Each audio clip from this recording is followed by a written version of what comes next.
So, greetings, all you lovely people. Hello and welcome to Chilliteracy, and welcome to Book Week Day 3? Yes, we started on Monday. Happy Wednesday. There we go. Good Lord, thank you very much, Darly Sam, for the 24 months in a row. 2 years. Woo! Yes. Hello and welcome to all of you lovely people. Hello, Llama. Hello, Diana. Hello, Lynn. Hello, Thunder. Hello, Lady Mephistopheles. Hello, Parola. Hello, Andy Pants, and anyone I have missed. Oh, also Sam, I guess, is here. Yes. Good evening, everybody. I hope she's in a silly mood. No, she's just very warm. I had a slight nosebleed earlier, so brain is currently... That's a technical term. So, I'm a bit away with the fairies. But yes, hello everybody, welcome in. I hope you've all been enjoying our week of streams, our week of word and book related streams so far. I think we certainly have. I very much enjoyed Sam's stream last night, talking about sci-fi and reading excerpts from one of his favourite authors, Quantum, QTNM, which is really difficult to say for some reason. QNTM. That was why it was difficult to say, because I was saying it wrong. I can spell. But yeah, I thought that was really fun. I have also read some of Quantum stuff, and yeah, it's really good. A lot of fun. Very, very well written. Very readable. And yeah, even though some of the things in it are just like words that make no sense to me whatsoever, because scientific stuff. Quantum mechanics. I hate you, Sam. That completely messed with my brain there. It is now your golden life to introduce the phrase "away with the fairies" to American English. Yeah, I mean, we usually use it in the sense of someone's away with the fairies, aka they're not concentrating, they're daydreaming. But in my case today, it's just my brain is somewhere else. Parola, you caught up on yesterday's stream? Loved it all? Excellent, I'm glad. Lynn, your body is afflicted with the same issues. Yeah, I'm sorry to hear that. But yes, I hope you are all doing well. Yes, I hope your connection, Parola, is indeed in a better mood today. That would be good.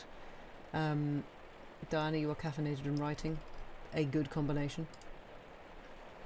I now have a very loud dog in the background. So we've had owls, and now we've got a dog. So there might occasionally be some owl screeches in the background. They are being particularly noisy at the moment, and they fly. Well, they sort of sit in the oak tree that's very near my room, and they also occasionally fly very low over the roof. And being in a loft room, that means that I occasionally get very loud screeches, just waking me up in the middle of the night when the owls have decided that now is the time to party. They're just setting the mood. Exactly, because there are lots of owls in Dickens. Yes.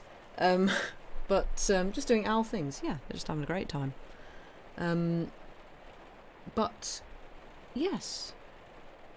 Tonight, yeah.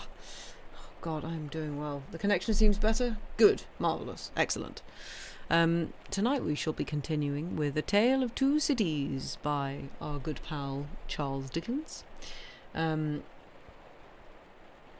very much reached your limit of things changing, so here's currently a comfort place. You'd probably be lurk away, that's absolutely fine. I'm glad that we can be a comfort place for people. But yeah, lurk away. Absolutely no worries on that front. Yes, if you have been keeping up, those of you who have been keeping up with A Tale of Two Cities, stuff has happened. We have had our first death. For those of you who haven't, spoilers. So we have had what's his face? Charles Darnay, who was the chap who... Oh, you're redecorating a woodland mansion in Minecraft, so that'll be nice. A good choice. yes, so we have been introduced to our cast of characters. I think pretty much all of them. We have Charles Darnay. We have Sidney Carton. Charles Dickens Darnay. Yeah, I wonder if it is a bit of a self-insert. Charles Darwin. No. We have Lucie Manette. We have Dr. Manette, her father. We have Mr. Lorry, who is possibly my favourite character just because of the name. And they're all sort of embroiled within a somewhat tumultuous time in especially France, but also a bit in England as well. There is the smell of revolution in the air, and we have discovered that Charles Darnay, his uncle, is a high-ranking official in King Louis the somethingth. I think we're on 16th now. I'm not entirely sure. His court. Excuse me. And it's just not very nice. Just not a nice guy. And Charles Darnay is basically telling him that he's going to denounce all of his titles and everything because he hates the fact that the aristocracy is treating everybody else the way that they are. And his uncle's like, yeah, lol, you're funny. Please sod off. And then hard cut to, this uncle is now dead. Wonder how that happened. So the first, well, probably not the first victim of the revolution, but the first blood has been spilled in this story, certainly. And Charles Darnay has since gone back to London and gone to Dr. Manette and professed his love for Lucie Manette, his daughter. And we don't really know what's going to come of that. So yes. If a sleepy pigeon from Dave's Discord just woke up and announced the stream. Oh, bless. Sleepy pigeon is sleepy. Yeah. Several dies have been cast. Yes, indeed. So, if we are all sitting comfortably, if we all have some kind of warm beverage or craft of some description or both, then we shall continue. Oh, actually, yes, if Sam wants to pin anything, or if anyone wants to pin anything, we are now on chapter 11, book 2, chapter 11. You found chocolate? Now I want chocolate. Damn it. Yes, we're on chapter 11, book 2. So, if we are all sitting comfortably, we shall continue with A Tale of Two Cities by Charles Dickens. Book 2, chapter 11. A Companion Picture. Sidney, said Mr. Stryver on that self-same night, or morning, to his jackal, mix another bowl of punch. I have something to say to you. Sidney had been working double tides that night, and the night before, and the night before that, and a good many nights in succession, making a grand clearance among Mr. Stryver's papers before the setting in of the long vacation. The clearance was effected at last. The Stryver arrears were handsomely fetched up. Everything was got rid of until November should come with its fogs atmospheric and fogs legal, and bring grist to the mill again. Sidney was none the livelier and none the soberer for so much application. It had taken a deal of extra wet towelling to pull him through the night. A correspondingly extra quantity of wine had preceded the towelling, and he was in a very damaged condition, as he now pulled his turban off and threw it into the basin in which he had steeped it at intervals for the last 6 hours. "Are you mixing that other bowl of punch?" said Stryver the portly, with his hands in his waistband, glancing round from the sofa where he lay on his back. "I am. Now, look here. I'm going to tell you something that will rather surprise you, and that perhaps will make you think me not quite as shrewd as you usually do think me. I intend to marry." "Do you?" Yes, and not for money. What do you say now? I don't feel disposed to say much. Who is she? Guess. Do I know her? Guess. I am not going to guess at 5 o'clock in the morning with my brains frying and sputtering in my head. If you want me to guess, you must ask me to dinner. Well then, I'll tell you, said Stryver, coming slowly into a sitting posture. Sidney, I rather despair of making myself intelligible to you because you are such an insensible dog. And you, returned Sidney, busy concocting the punch, are such a sensitive and poetical spirit. Come, rejoined Stryver, laughing boastfully, though I don't prefer any claim to being the soul of romance, for I hope I know better, still I am a tenderer sort of fellow than you. You are luckier, if you mean that. I don't mean that. I mean I am a man of more... Say gallantry while you are about it, suggested Carton. Well, I'll say gallantry. My meaning is that I am a man, said Stryver, inflating himself at his friend as he made the punch, who cares more to be agreeable, who takes more pains to be agreeable, who knows better how to be agreeable in a woman's society than you do. Go on, said Sidney Carton. No, but before I go on, said Stryver, shaking his head in his bullying way, I will have this out with you. You've been at Dr. Manette's house as much as I have, or more than I have. Why, I have been ashamed of your moroseness there. Your manners have been of that silent and sullen and hangdog kind that, upon my life and soul, I have been ashamed of you, Sidney.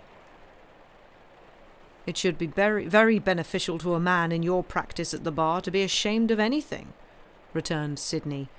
You ought to be much obliged to me. You shall not get off in that way, rejoined Stryver, shouldering the rejoinder at him. No, Sidney, it's my duty to tell you, and I tell you to your face to do you good, that you are a devilish ill-conditioned fellow in that sort of society. You are a disagreeable fellow. Sidney drank a bumper of the punch he had made, and laughed. Look at me, said Stryver, squaring himself. I have less need to make myself agreeable than you have, being more independent in circumstances. Why do I do it? I never saw you do it yet, muttered Carton. I do it because it's politic. I do it on principle. And look at me. I get on. You don't get on with your account of your matrimonial intentions, answered Carton with a careless air. I wish you would keep to that. As to me, will you never understand that I am incorrigible? He asked the question with some appearance of scorn. You have no business to be incorrigible, was his friend's answer, delivered in no very soothing tone. I have no business to be at all, that I know of, said Sidney Carton. Who is the lady? Now, don't let my announcement of the name make you uncomfortable, Sidney, said Mr. Stryver, preparing him with ostentatious friendliness for the disclosure he was about to make, because I know you don't mean half you say, and if you meant it all, it would be of no importance. I make this little preface because you once mentioned the young lady to me in slighting terms. I did? Certainly, and in these chambers. Sidney Carton looked at his punch and looked at his complacent friend, drank his punch and looked at his complacent friend. You made mention of the young lady as a golden-haired doll. The young lady is Miss Manette. If you had been a fellow of any sensitiveness or delicacy of feeling in that kind of way, Sidney, I might have been a little resentful of your employing such a designation, but you are not. You want that sense altogether. Therefore I am no more annoyed when I think of the expression than I should be annoyed by a man's opinion of a picture of mine who had no eye for pictures, or a piece of music of mine who had no ear for music. Sidney Carton drank the punch at a great rate, drank it by bumpers, looking at his friend. "Now you know all about it, Sid," said Mr. Stryver. "I don't care about fortune. She is a charming creature, and I have made up my mind to please myself. On the whole, I think I can afford to please myself. She will have in me a man already pretty well off, and a rapidly rising man, and a man of some distinction. It is a piece of good fortune for her, but she is worthy of good fortune. Are you astonished?" Carton, still drinking the punch, rejoined, "Why should I be astonished?" "You approve?" Carton, still drinking the punch, rejoined, "Why should I not approve?" "Well," said his friend Stryver, "you take it more easily than I fancied you would, and are less mercenary on my behalf than I thought you would be, though, to be sure, you know well enough by this time that your ancient chum is a man of a pretty strong will. Yes, Sidney, I have had enough of this style of life, with no other as a change from it. I feel that it is a pleasant thing for a man to have a home when he feels inclined to go to it. When he doesn't, he can stay away, and I feel that Miss Manette will tell well in any station, and will always do me credit. So I have made up my mind. And now, Sidney, old boy, I want to say a word to you about your prospects. You are in a bad way, you know. You really are in a bad way. You don't know the value of money, you live hard, you'll knock up one of these days and be ill and poor. You really ought to think about a nurse." The prosperous patronage with which he said it made him look twice as big as he was, and as 4 times as offensive. "Now let me recommend you," pursued Stryver, "to look it in the face. I have looked it in the face in my different way. Look it in the face, you, in your different way. Marry. Provide somebody to take care of you. Never mind your having no enjoyment of women's society, nor understanding of it, nor tact for it. Find out somebody. Find out some respectable woman with a little property, somebody in the landlady way or lodging-letting way, and marry her against a rainy day. That's the kind of thing for you. Now think of it, Sidney." "I'll think of it," said Sidney. Chapter 12. The Fellow of Delicacy. Mr. Stryver, having made up his mind to that magnanimous bestowal of good fortune on the doctor's daughter, resolved to make her happiness known to her before he left town for the long vacation. After some mental debating of the point, he came to the conclusion that it would be as well to get all the preliminaries done with, and they could then arrange at their leisure whether he should give her his hand a week or 2 before Michaelmas term, or in the little Christmas vacation between it and Hilary. As to the strength of his case, he had not a doubt about it, but clearly saw his way to the verdict. Argued with the jury on substantial worldly grounds, the only grounds ever worth taking into account, it was a plain case, and had not a weak spot in it. He called himself for the plaintiff. There was no getting over his evidence. The counsel for the defendant threw up his brief, and the jury did not even turn to consider. After trying it, Stryver, C.J., was satisfied that no plainer case could be. Accordingly, Mr. Stryver inaugurated the long vacation with a formal proposal to take Miss Manette to Vauxhall Gardens, that failing, to Ranelagh. That unaccountably failing too, it behoved him to present himself in Soho, and there declare his noble mind. Towards Soho, therefore, Mr. Stryver shouldered his way from the Temple, while the bloom of the long vacation's infancy was still upon it.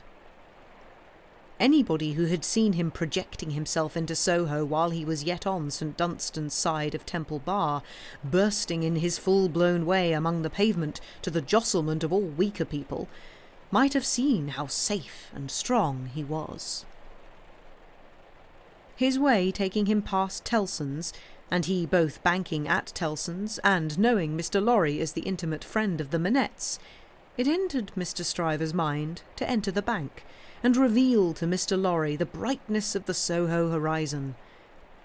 So he pushed open the door with the weak rattle in its throat, stumbled down the 2 steps, got past the 2 ancient cashiers, and shouldered himself into the musty back closet where Mr. Lorry sat at great books ruled for figures, with perpendicular iron bars to his window, as if that was ruled for figures too, and everything under the clouds were a sun. "Hello," said Mr. Stryver. "How do you do? I hope you are well." It was Stryver's grand peculiarity that he always seemed too big for any place or space. He was so much too big for Tellson's that old clerks in distant corners looked up with looks of remonstrance, as though he squeezed them against the wall. The house itself, magnificently reading the paper quite in the far-off perspective, lowered, displeased, as if the Stryver head had been butted into its responsible waistcoat. The discreet Mr. Lorry said, in a sample tone of the voice he would recommend under the circumstances, "How do you do, Mr. Stryver? How do you do, sir?" and shook hands. There was a peculiarity in his manner of shaking hands, always to be seen in any clerk at Tellson's who shook hands with a customer when the house pervaded the air. He shook in a self-abnegating way, as one who shook for Tellson and Co. "Can I do anything for you, Mr. Stryver?" asked Mr. Lorry in his business character. "Why, no, thank you. This is a private visit to yourself, Mr. Lorry. I have come for a private word." "Oh, indeed," said Mr. Lorry, bending down his ear, while his eyes strayed to the house afar off. "I am going," said Mr. Stryver, leaning his arms confidentially on the desk, whereupon, although it was a large double one, there appeared to be not half desk enough for him, "I am going to make an offer of myself in marriage to your agreeable little friend Miss Manette, Mr. Lorry." "Oh, dear me," cried Mr. Lorry, rubbing his chin and looking at his visitor dubiously. "Oh, dear me, sir?" repeated Stryver, drawing back. "Oh, dear you, sir? What may your meaning be, Mr. Lorry?" "My meaning," answered the man of business, "is, of course, friendly and appreciative, and that it does you the greatest credit, and, in short, my meaning is everything you could desire.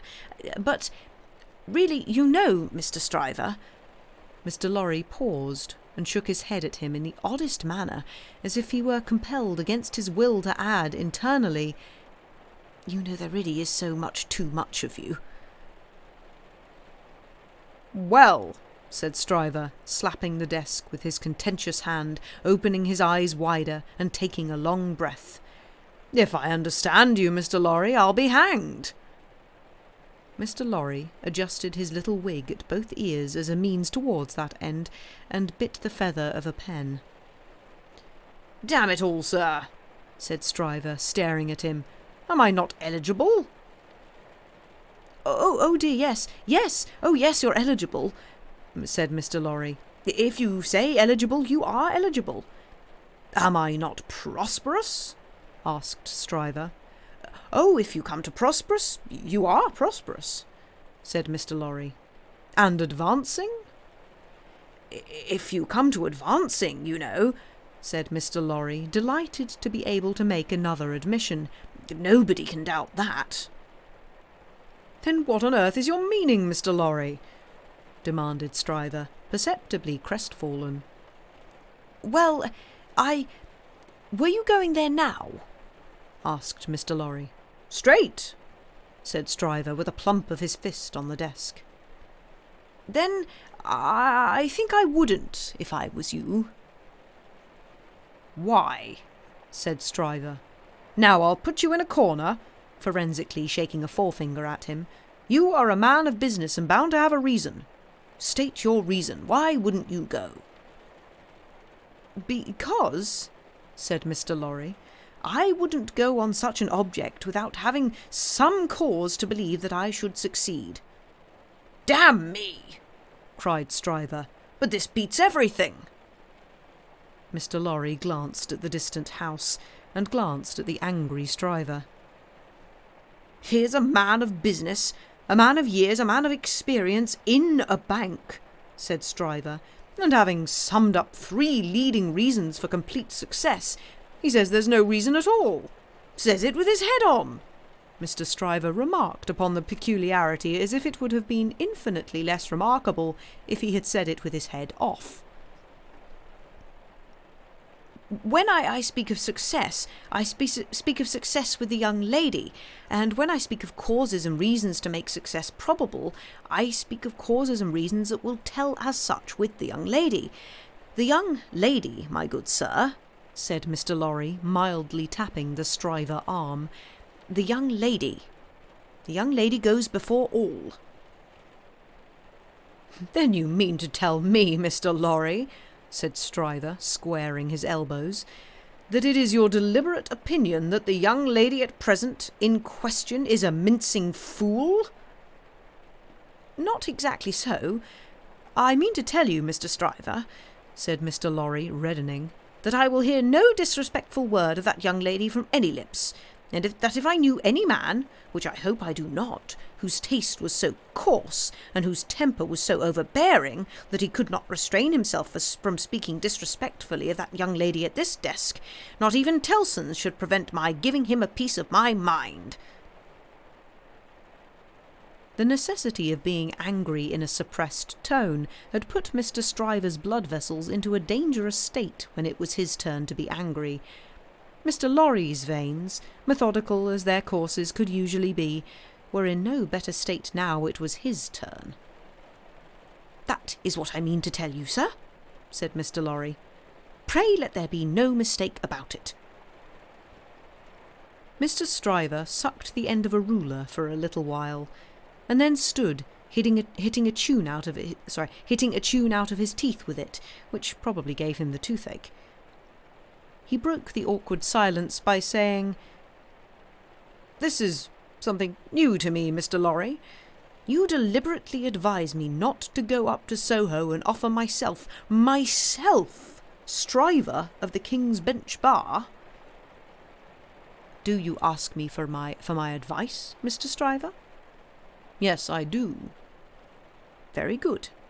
Then I give it, and you have repeated it correctly." "And all I can say of it is," laughed Stryver with a vexed laugh, "that this beats everything past, present, and to come." "Now understand me," pursued Mr. Lorry. "As a man of business, I am not justified in saying anything about this matter, for as a man of business I know nothing of it. But as an old fellow who has carried Miss Manette in his arms, who was the trusted friend of Miss Manette and of her father too, and who has a great affection for them both, I have spoken. The confidence is not of my seeking, recollect. Now, you think I may not be right?" "Not I," said Stryver, whistling. "I can't undertake to find third parties in common sense. I can only find it for myself. I suppose sense in certain quarters. You suppose mincing bread and butter nonsense. It's new to me, but you are right, I dare say." "What I suppose, Mr. Stryver, I claim to characterize for myself. And understand me, sir," said Mr. Lorry, quickly flushing again, "I will not even at Tellson's, have it characterized for me by any gentleman breathing." "There, I beg your pardon," said Stryver. "Granted. Thank you. Well, Mr. Stryver, I was about to say, it might be painful to you to find yourself mistaken. It might be painful to Dr. Manette to have the task of being explicit with you. It might be very painful to Miss Manette to have the task of being explicit with you. You know the terms upon which I have the honour and happiness to stand with the family. If you please, committing you in no way, representing you in no way, I will undertake to correct my advice by the exercise of a little new observation and judgment expressly brought to bear upon it. If you should then be dissatisfied with it, you can but test its soundness for yourself. If, on the other hand, you should be satisfied with it, and it should be what it now is, it may spare all sides what is best spared. What do you say?" "How long would you keep me in town?"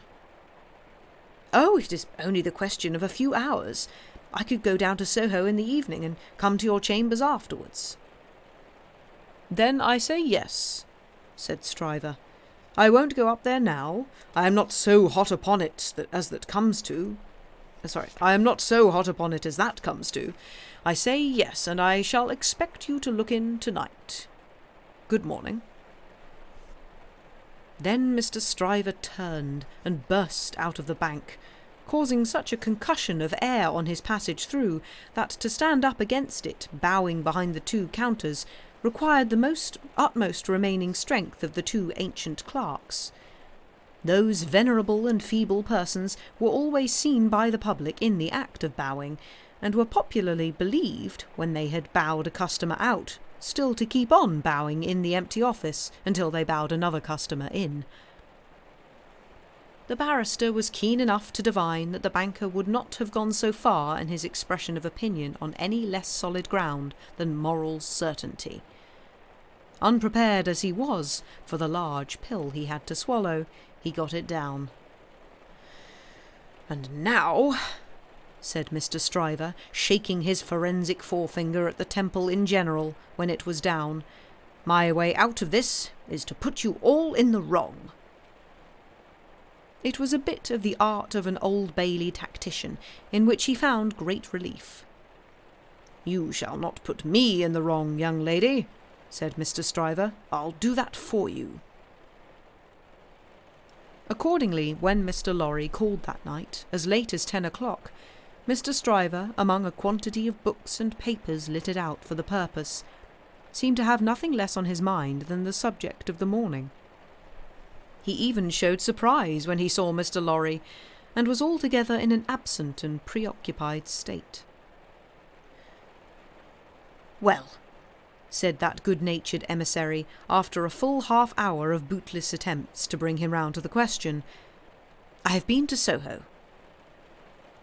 "To Soho?" repeated Mr. Stryver coldly. "Oh, to be sure. What am I thinking of?" "And I have no doubt," said Mr. Lorry, "that I was right in the conversation we had. My opinion is confirmed, and I reiterate my advice." "I assure you," returned Mr. Stryver in the friendliest way, "that I am sorry for it on your account, and sorry for it on the poor father's account. I know this must always be a sore subject with the family. Let us say no more about it." "I don't understand you," said Mr. Lorry. "I dare say not," rejoined Stryver, nodding his head in a smoothing and final way. "No matter, no matter." "But it does matter," Mr. Lorry urged. No, it doesn't. I assure you it doesn't. Having supposed that there was sense where there is no sense, and a laudable ambition where there is not a laudable ambition, I am well out of my mistake, and no harm is done. Young women have committed similar follies often before, and have repented them in poverty and obscurity often before. In an unselfish aspect, I am sorry that the thing is dropped, because it would have been a bad thing for me in a worldly point of view. In a selfish aspect, I am glad that the thing has dropped, because it would have been a bad thing for me in a worldly point of view. Which it is hardly necessary to say I could have gained nothing by it. There is no harm at all done. I have not proposed to the young lady, and between ourselves, I am by no means certain on reflection that I ever should have committed myself to that extent. Mr. Lorry, you cannot control the mincing vanities and giddinesses of empty-headed girls. You must not expect to do it, or you will always be disappointed.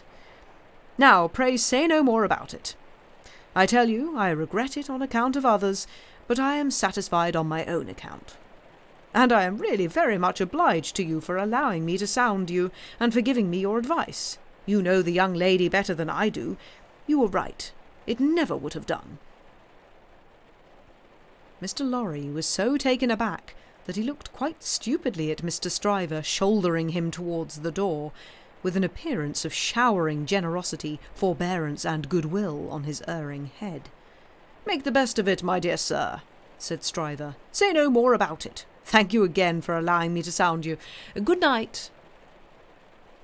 Mr. Lorry was out in the night before he knew where he was. Mr. Stryver was lying back on his sofa, winking at his ceiling.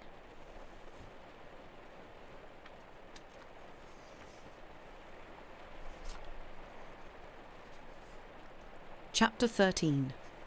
The Fellow of No Delicacy.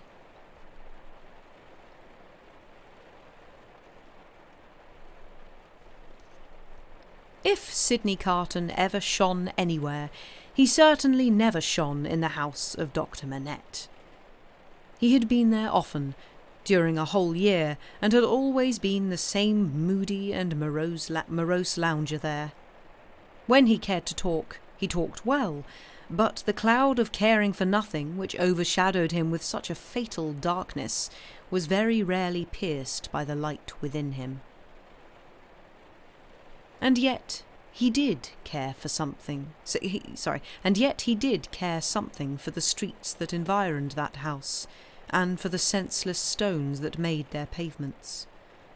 Many a night he vaguely and unhappily wandered there, when wine had brought no transitory gladness to him.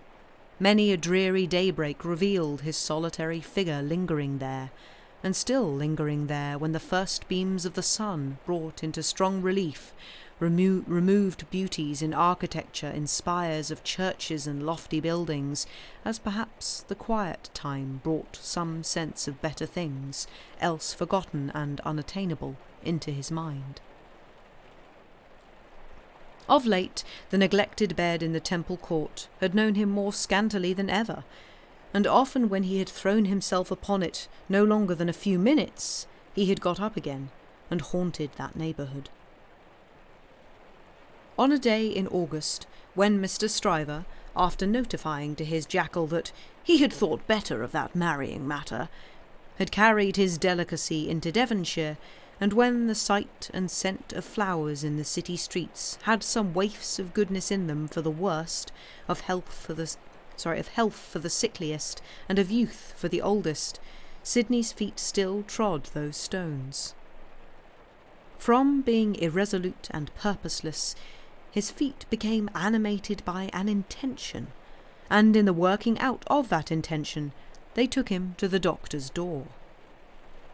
He was shown upstairs, and found Lucy at her work, alone.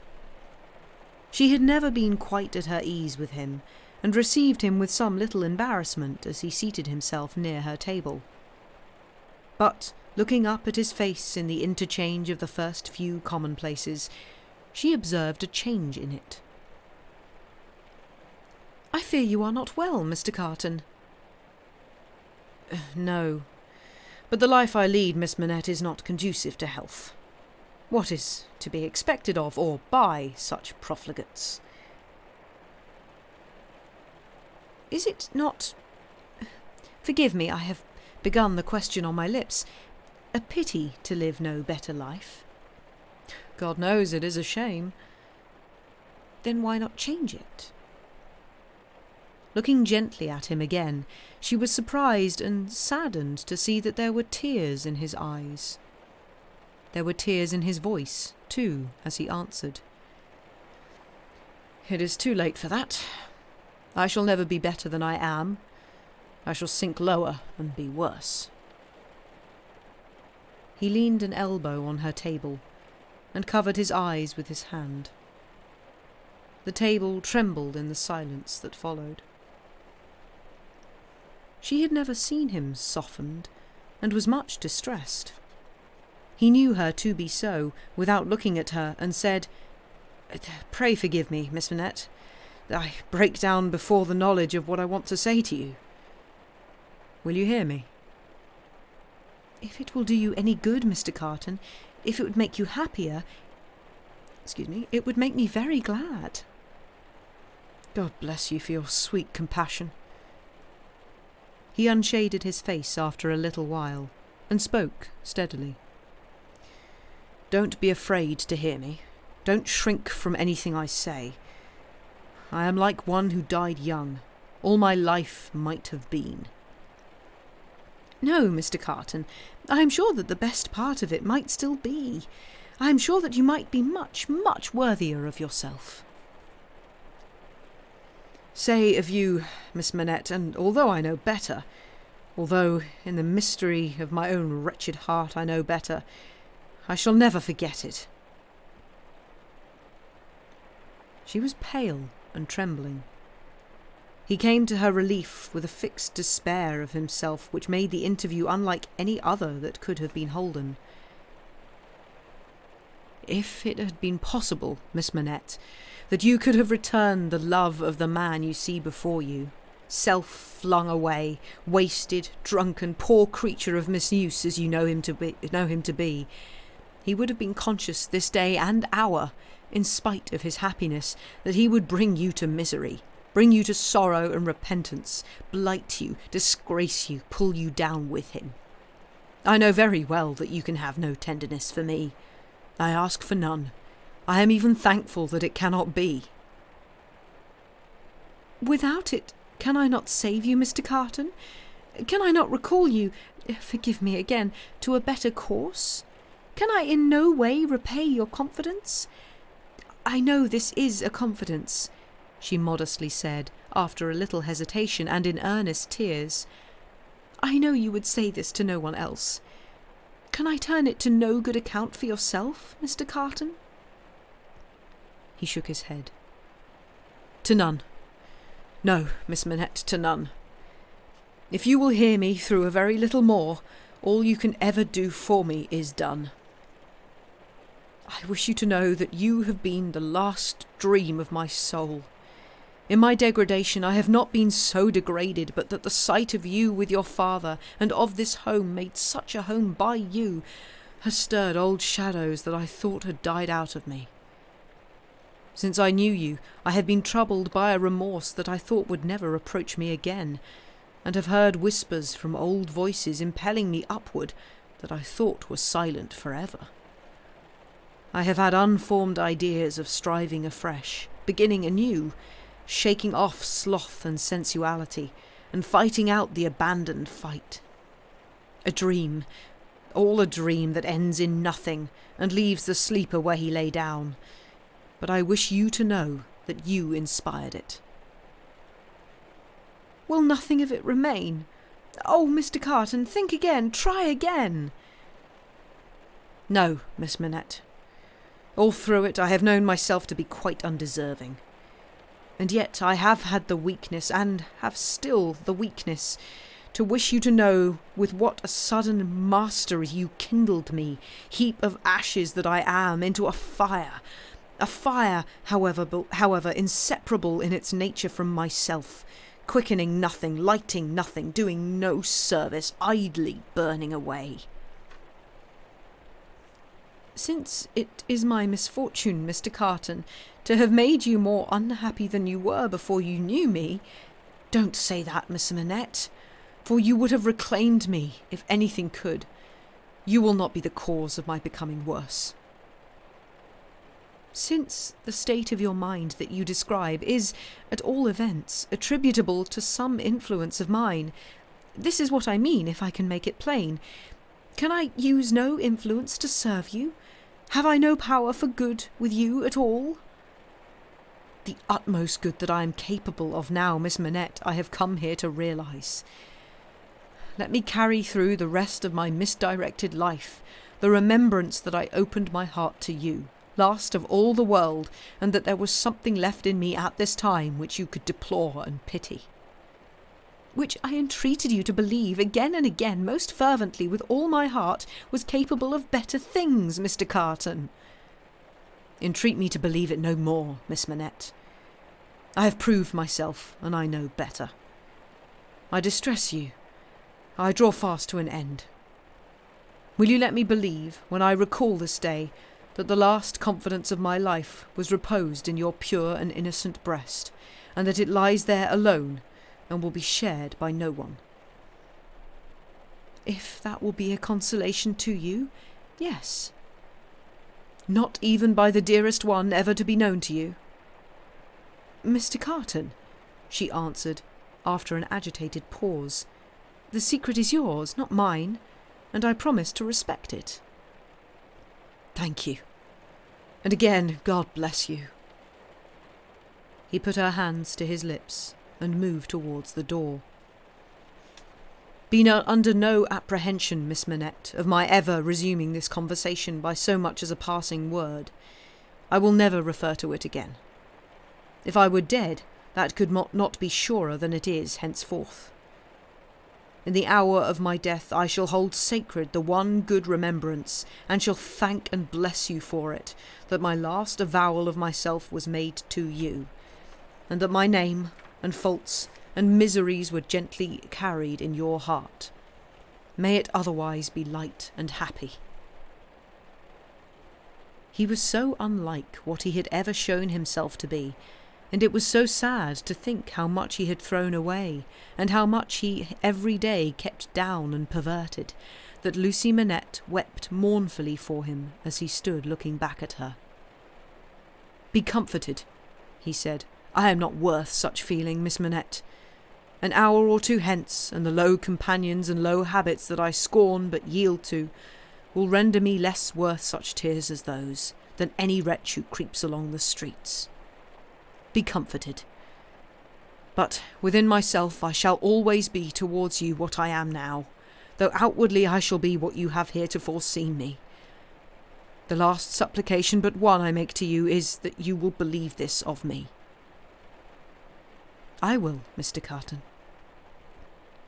My last supplication of all is this, and with it I will relieve you of a visitor with whom I well know you have nothing in unison, and between whom and you there is an impassable space. It is useless to say it, I know, but it rises out of my soul. For you, and for any dear to you, I would do anything. If my career were of that better kind than there was any opportunity or capacity of sacrifice in it, I would embrace any sacrifice for you and for those dear to you. Try to hold me in your mind, at some quiet times, as ardent and sincere in this one thing. The time will come, the time will not be long in coming, when new ties will be formed about you, ties that will bind you yet more tenderly and strongly to the home you so adorn, the dearest ties that will ever grace and gladden you. Oh, Miss Manette, when the little picture of a happy father's face looks up in yours, when you see your own bright beauty springing up anew at your feet, think now and then that there is a man who would give his life to keep a life you love beside you. He said, "Farewell," said a last, "God bless you," and left her. And that is where we shall take a break. I hope you are enjoying. This is 80% of MSN AIM, whatever, conversations that took place under excruciatingly emo song lyric names in the mid-noughties. Yes, absolutely. Sydney is like proper like, I'm so troubled. Yeah. Also, Wanderasima, welcome in. Hope you are doing well. We are indeed reading some Dickens. And yes, I realise my Striver voice has become a little bit Hugh Laurie. Which, nothing wrong with that. There's going to be plenty more of that when I read some Woodhouse later in the week. But yes, we shall throw to a break, go do break-related things, and we shall be back in about 5 minutes. Bye for now.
Welcome back, everybody. I hope we've all had a good break.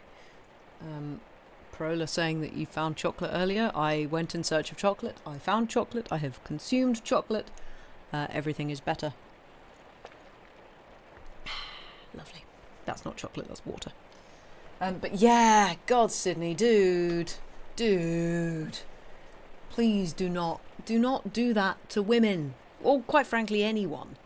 It's like, here's all my problems I'm not processing, so you can deal with them for me. It's like, these are my problems, I kind of love you, so, just to let you know that, the only way I could have got through my problems would have been if you loved me back, but I know you don't love me, so I'm just gonna go and drink myself into the gutter, and, yeah, it's kind of your fault. But just remember me, you know. Just remember me. I'm cool. It's just like, oh, dude, please. It's I know you can't love me and never will because I'm just a despicable wretch. But it means any chance still, though. Yeah, exactly. Little bit of an ass. Yeah. It's like, I would stop drinking for you, but I won't now. Yeah. Also, yes, I did realise my striver was a little bit Hugh Laurie. And I absolutely love the descriptions of Stryver. Because he's always shouldering his way places, which, again, gives you a fantastic description of what he's like as a man. But just phrases like, he squared his elbows. That's such a good phrase. He squared his elbows. It's just great as a kind of I'm here kind of thing. It's wonderful. Dickens is just very good,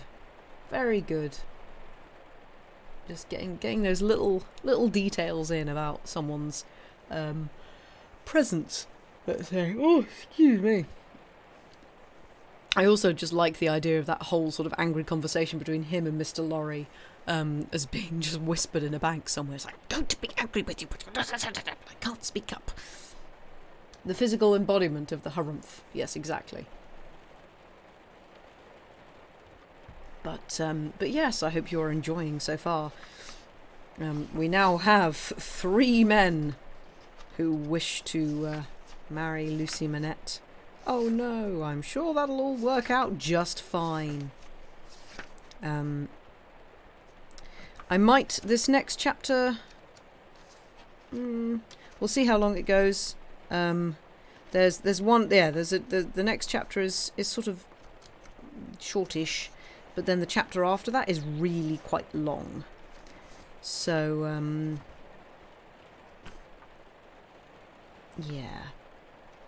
I don't know, I might, if it's alright with everybody, I might finish a smidgen early, just because I don't want to be reading a really, really long chapter and go massively over time, because my sinuses are not particularly happy today, and my voice is a bit as well. So we'll see how we go, but just a heads up, we might finish a smidgen early. We shall see. But yes, if we are all sitting comfortably, I'm very warm. I also have many, many moths. Oh, I do. Hello, friends.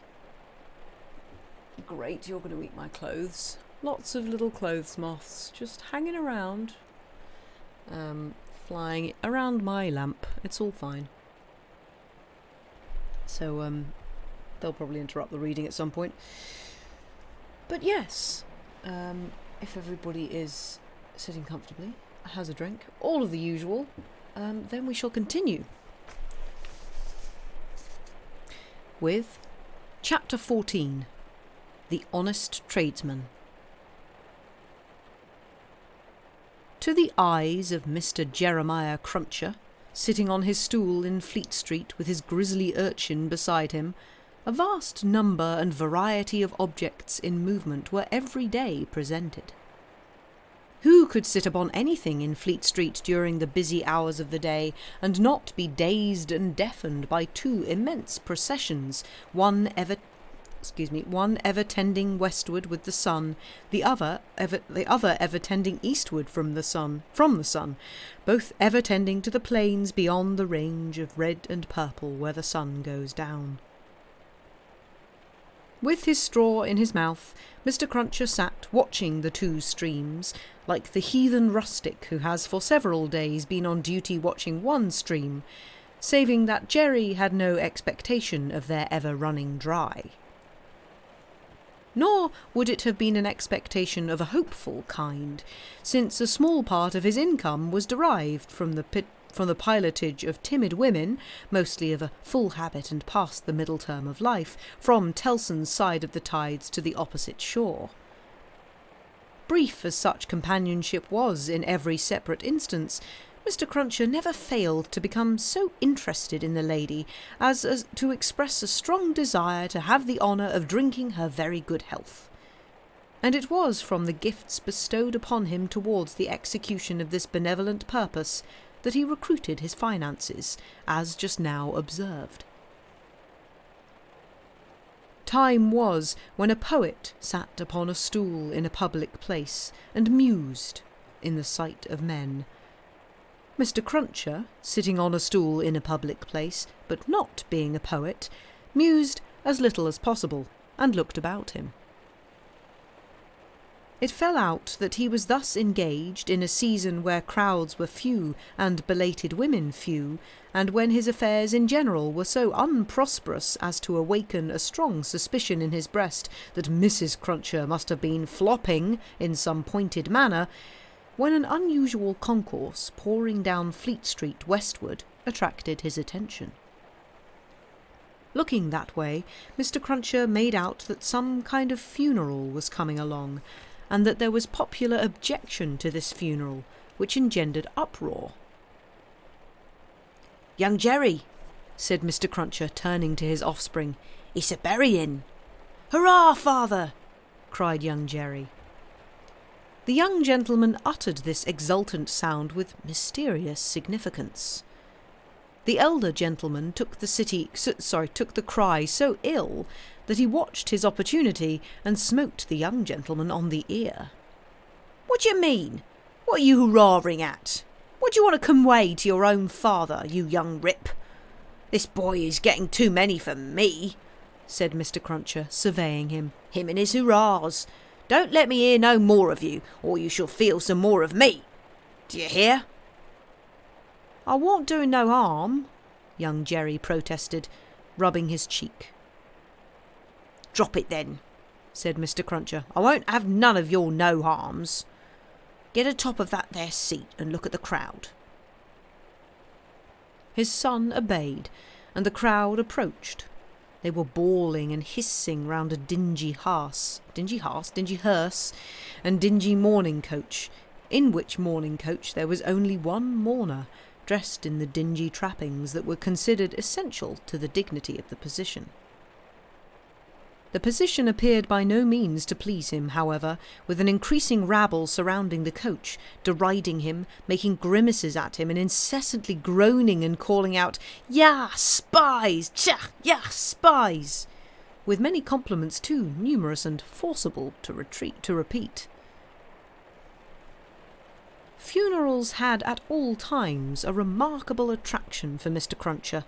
He always pricked up his senses and became excited when a funeral passed Tellson's.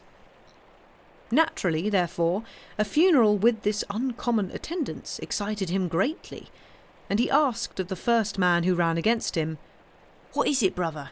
What's it about?" "I don't know," said the man. "Spies! Yeah, spies!" He asked another man, "Who is it?"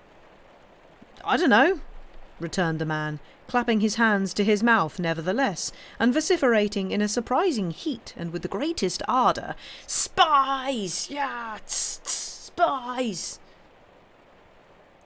At length, a person better informed on the merits of the case tumbled against him, and from this person he learnt that the funeral was the funeral of one Roger Cly. "Was he a spy?" asked Mr. Cruncher.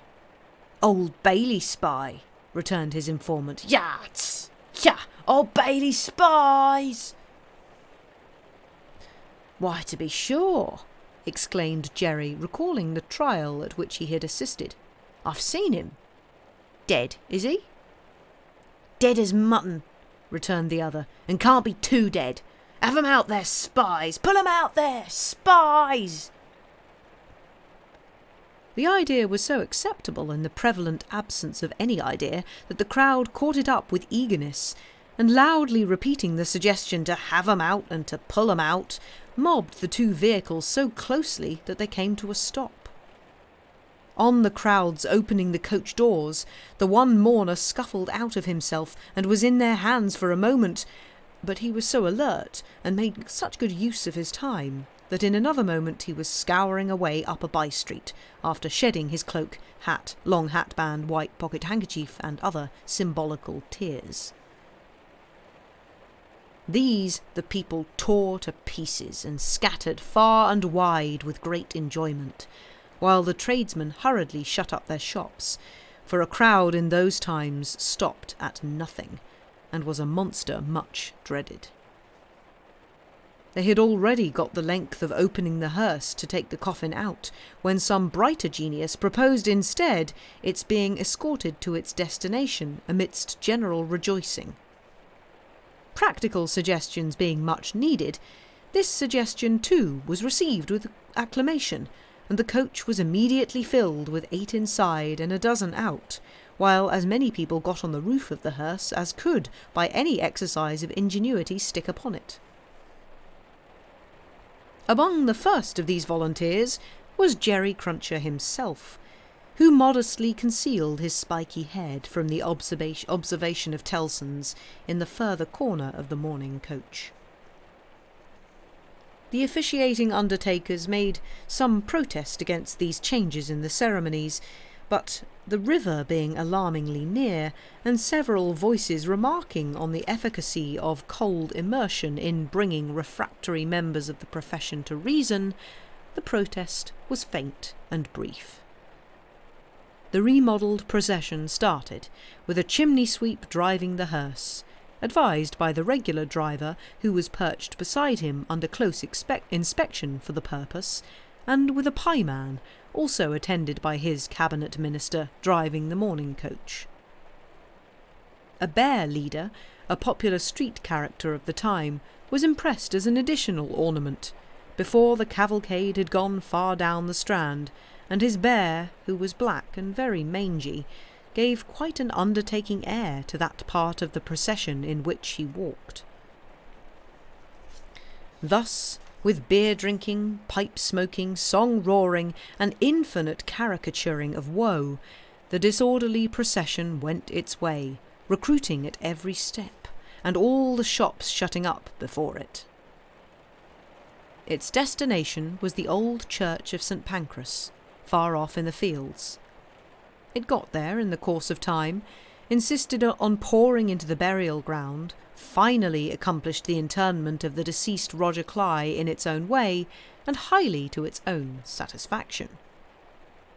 The dead man being disposed of, and the crowd being under the necessity of providing some other entertainment for itself, another brighter genius, or perhaps the same, conceived the humour of impeaching casual passers-by as Old Bailey spies, and wreaking vengeance on them.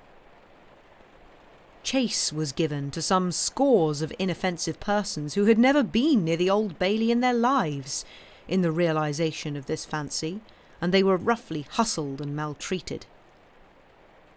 The transition to the sport of window breaking, and thence to the plundering of public houses, was easy and natural.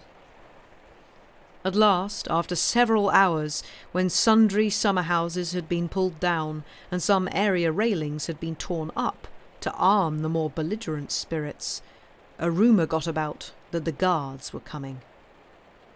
Before the rumour, the crowd gradually melted away, and perhaps the guards came, and perhaps they never came, and this was the usual progress of a mob.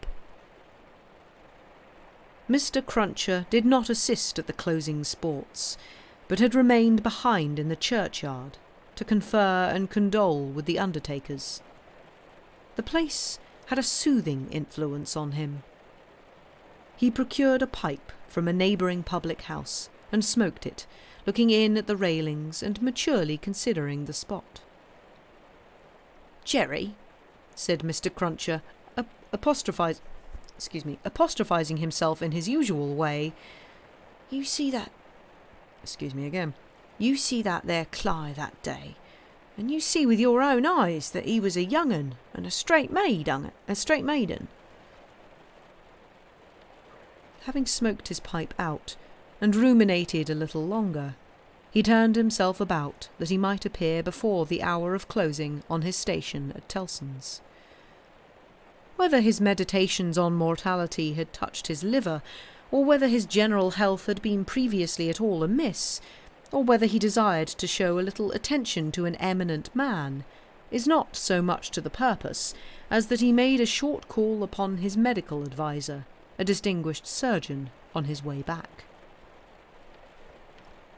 Young Jerry relieved his father with dutiful interest, and reported no job in his absence. The bank closed, the ancient clerks came out, the usual watch was set, and Mr. Cruncher and his son went home to tea. "Now I tell you where it is," said Mr. Cruncher to his wife on entering. "If, as an honest tradesman, my ventures go wrong tonight, I shall make sure that you've been praying again me, and I shall work you for it just the same as if I seen you do it." The dejected Mrs. Cruncher shook her head. "Why, you're at it afore my face," said Mr. Cruncher, with signs of angry apprehension.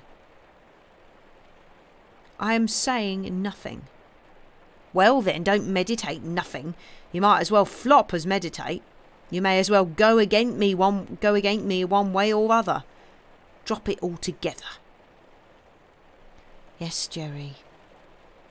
"Yes, Jerry," repeated Mr. Cruncher, sitting down to tea. "Ah, it is yes, Jerry. That's about it. You may say yes, Jerry." Mr. Cruncher had no particular meaning in these sulky corroborations, but made use of them, as people not unfrequently do, to express general ironical dissatisfaction. "You and your yes, Jerry," said Mr. Cruncher, taking a bite out of his bread and butter, and seeming to help it down with a large invisible oyster out of his saucer. "Ah, I think so. I believe you." "You are going out tonight?" asked his decent wife, when he took another bite. "Yes, I am." "May I go with you, father?" asked his son briskly. "No, you mayn't. I'm a-going, as your mother knows, a-fishing. That's where I'm going a-fishing." "Your fishing rod gets rather rusty, don't it, father?" "Never you mind." "Shall you bring any fish home, father?" "If I don't, you'll have short commons tomorrow," returned that gentleman, shaking his head. "That's questions enough for you. I ain't going out till you've been long a-bed."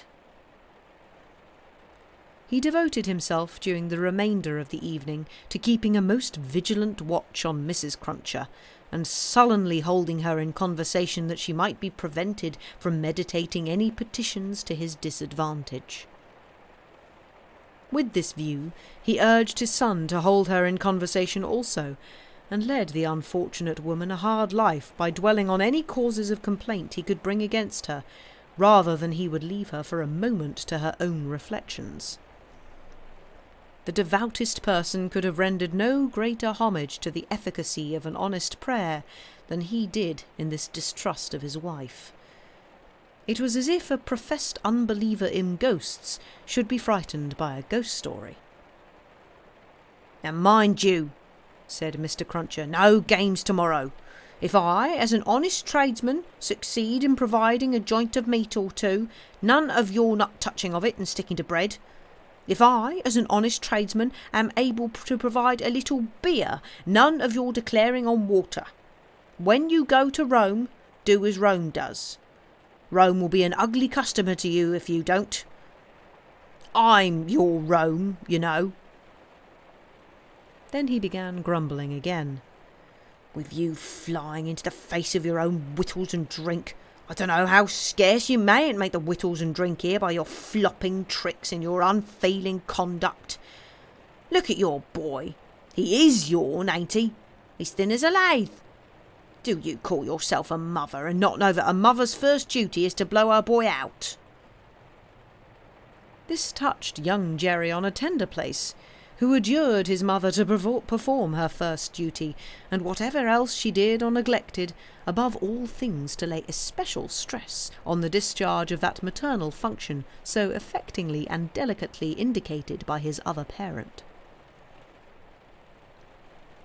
Thus the evening wore away with the Cruncher family, until young Jerry was ordered to bed, and his mother, laid under similar injunctions, obeyed them. Mr. Cruncher beguiled the earlier watches of the night with solitary pipes, and did not start upon his excursion until 1 o'clock.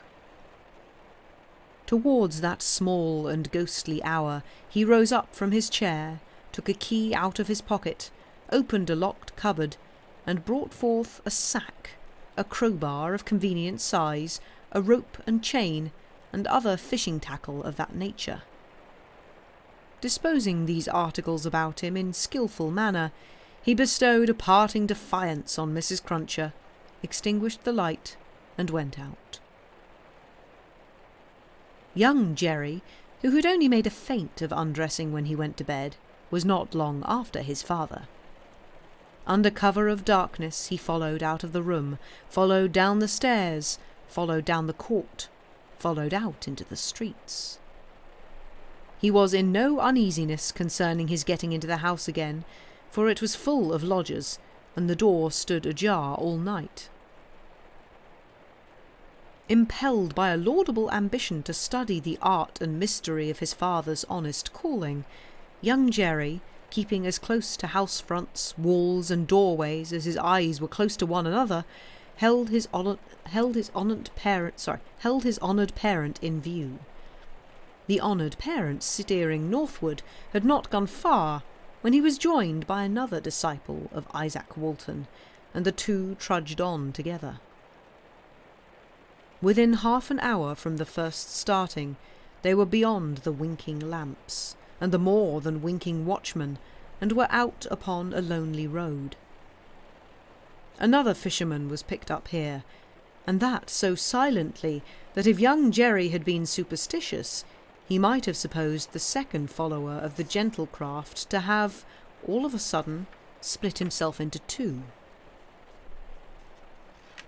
The three went on, and young Jerry went on, until the three stopped under a bank overhanging the road. Upon the top of the bank was a low brick wall, surmounted by an iron railing. In the shadow of bank and wall the three turned out of the road and up a blind lane, of which the wall, there risen to some 8 or 10 feet high, formed one side. Crouching down in a corner, peeping up the lane, the next object that young Jerry saw was the form of his honoured parent, pretty well defined against a watery and clouded moon, nimbly scaling an iron gate. He was soon over, and then the second fisherman got over, and then the third. They all dropped softly on the ground within the gate, and lay there a little, listening perhaps. Then they moved away on their hands and knees. It was now young Jerry's turn to approach the gate, which he did, holding his breath. Crouching down again in a corner there, and looking in, he made out the 3 fishermen creeping through some rank grass, and all the gravestones in the churchyard — it was a large churchyard that they were in — looking on like ghosts in white, while the church tower itself looked on like the ghost of a monstrous giant. They did not creep far before they stopped and stood upright. And then they began to fish. They fished with a spade at first. Presently the honoured parent appeared to be adjusting some instrument like a great corkscrew. Whatever tools they worked with, they worked hard, until the awful striking of the church clock so terrified young Jerry that he made off, with his hair stiff as his father's. But his long-cherished desire... My apologies. But his long-cherished desire to know more about these matters not only stopped him in his running away, but lured him back again. They were still fishing perseveringly when he peeped in at the gate for the second time, but now they seemed to have got a bite. There was a screwing and complaining sound down below, and their bent figures were strained as if by a weight. By slow degrees the weight broke away the earth upon it, and came to the surface. Young Jerry very well knew what it would be, but when he saw it, and saw his honoured parent about to wrench it open, he was so frightened, being new to the sight, that he made off again, and never stopped until he had run a mile or more. He would not have stopped then for anything less necessary than breath, it being a spectral sort of race that he ran, and one highly desirable to get to the end of. He had a strong idea that the coffin he had seen was running after him, and pictured as hopping on behind him, bolt upright upon its narrow end, always on the point of overtaking him and hopping on at his side, perhaps taking his arm. It was a pursuer to shun. It was an inconsistent and ubiquitous fiend, too, for, while it was making the whole night behind him dreadful, he darted out into the roadway to avoid dark alleys, fearful of its coming hopping out of them like a dropsical boy's kite without tail and wings. It hid in doorways, too, rubbing its horrible shoulders against doors and drawing them up to its ears as if it were laughing.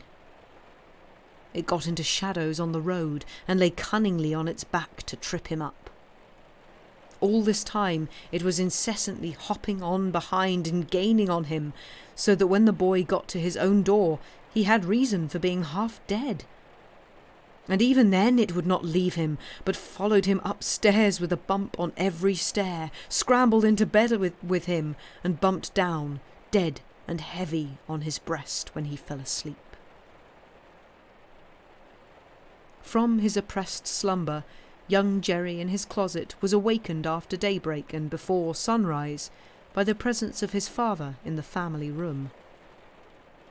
Something had gone wrong with him, at least so young Jerry inferred, from the circumstance of his holding Mrs. Cruncher by the ears and knocking the back of her head against the headboard of the bed. "I told you I would," said Mr. Cruncher, "and I did." "Jerry, Jerry, Jerry!" his wife implored. "You oppose yourself to the profit of the business," said Jerry, "and me and my partners suffer. You was to honour and obey. Why the devil don't you?" "I try to be a good wife, Jerry," the poor woman protested, with tears. "Is it being a good wife to oppose your husband's business? Is it honouring your husband to dishonour his business? Is it obeying your husband to disobey him on the vital subject of his business?" "You hadn't taken to the dreadful business then, Jerry." "It's enough for you," retorted Mr. Cruncher, "to be the wife of an honest tradesman and not to occupy your female mind with calculations when he took to his trade or when he didn't. An honouring and obeying wife would let his trade alone altogether. Call yourself a religious woman? If you're a religious woman, give me an irreligious one. You have no more natural sense of duty than the bed of this here Thames River has of a pile, and similarly it must be knocked into you. The altercation was conducted in a low tone of voice, and terminated in the honest tradesman's kicking off his clay-soiled boots and lying down at his length on the floor.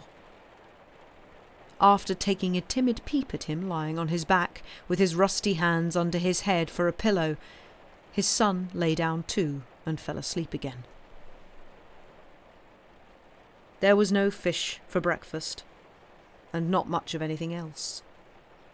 Mr. Cruncher was out of spirits and out of temper, and kept an iron pot lid by him as a projectile from the correction of for the correction of Mrs. Cruncher, in case he should observe any symptoms of her saying grace.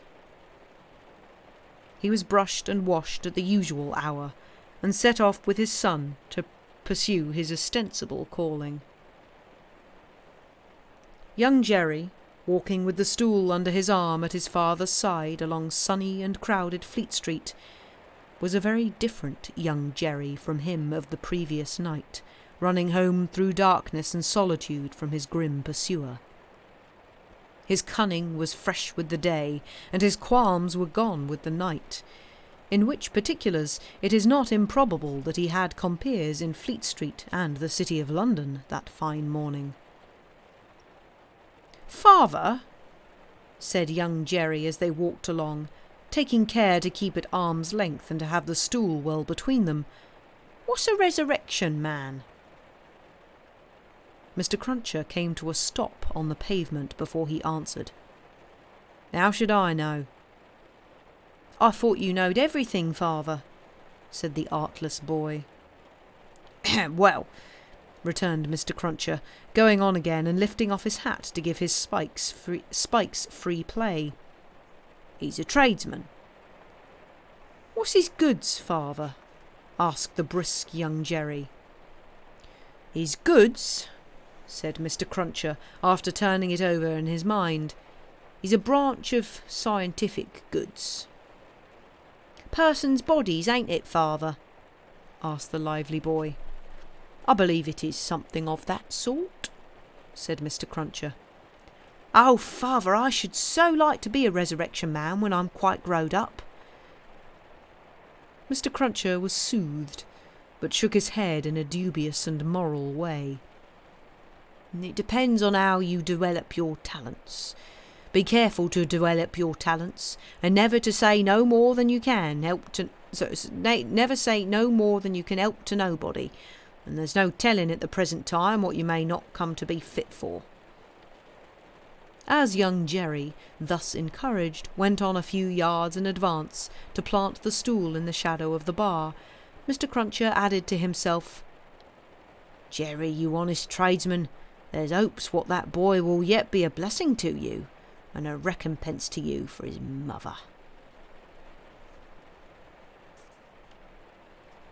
And I think there we shall end early tonight. Thank you for listening. Yes, my voice is struggling a little bit.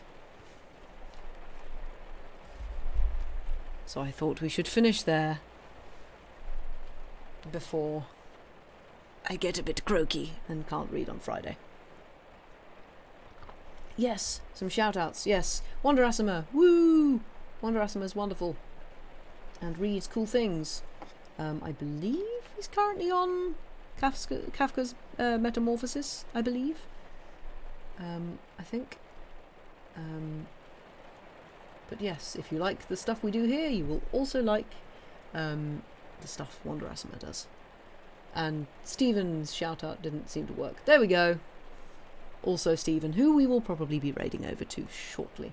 But yeah, that got a bit dark, didn't it? So Jerry Cruncher's a grave robber. That's fun. And beats his wife, which we kind of expected in the first place. I mean, it's not exactly subtle that he uses any excuse he can possibly think of to abuse her. But yes, he's not a great guy. Not a great guy at all. Not fun. But yes, I hope you enjoyed that so far. Things are moving. Stuff is happening. Sydney Carton is a miserable what's-it.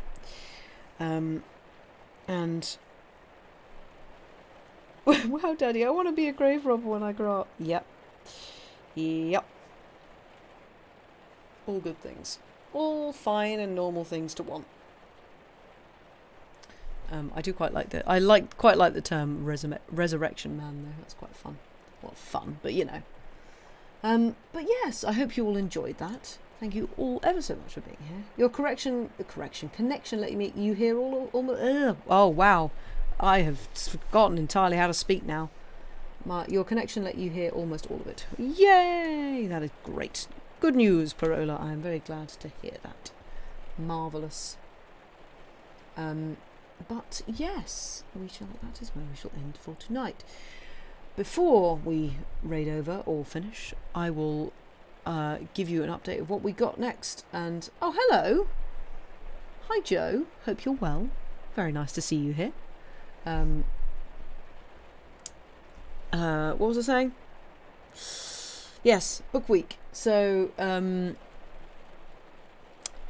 this is the week that we do book stuff. We are doing a stream every day for this week. For those of you who don't know, Monday we did a hang out and chat about books and also play a narrative game. We did a special one with Astrologaster because it is a wonderful game and very funny, and brilliantly voice acted. Yeah, Lucy, that's a word. Voice acted and musicked.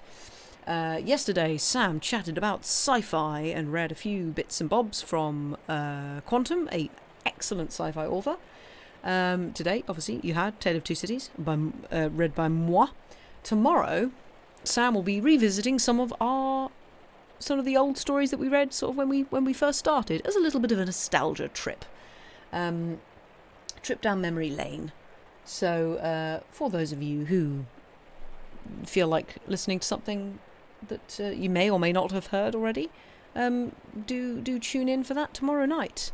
And then on Friday night, I shall be talking to you all about comic writing, as in comedy, not comics as in Marvel, but comedy in writing, and I shall be reading some selections of one of my favourite authors of all time, Monsieur P.G. Wodehouse, who wasn't French, I don't know why I said Monsieur, but he is absolutely wonderful, and I'm sure you all will enjoy quite a lot of that, and I will absolutely be probably channeling my inner Hugh Laurie / Stephen Fry.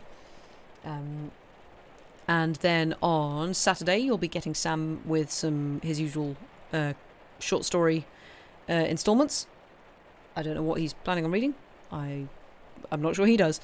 And then Sunday, we are both going to be reading some poems and plays for you all. And that will be at the earlier time of 3 p.m. BST. So you can come out and hang out with us on Sunday afternoon as well. And that will be the end of the week. And then we'll be back to our regularly scheduled schedule. And yeah, so do join us for the rest of the week. We are very much enjoying this week, actually. It's really quite fun to do a stream every night. We will be knackered by the end, absolutely, but it's a fun thing to do. We're enjoying sort of coming up with sort of new formats for things, and yeah, all of that jazz. The last few ones in the William Hope Hodgson, yes, collection. So by the end, what? I can't remember what I say. So let me see if I have no idea what Stephen is playing, but it's a pretty great name. Pacarette Down the Bunburrows. I don't know what this is, but we usually go and raid our good friend Stephen on Wednesdays, so we shall do that because we didn't raid him last week because I didn't stream last week because I was feeling pretty iffy. So yeah, I will throw you all over on there. Thank you all very, very much for being here. You're all wonderful people. We are very, very grateful that you are here, and for those of you who are here, like who have managed to rock up to all of our streams so far this week, thank you. So yes, go have a good rest of your evenings, days, whatever. Go take care of yourselves and everybody else. And yeah, just generally be wonderful people as you are. And thank you very much for being here. Goodbye.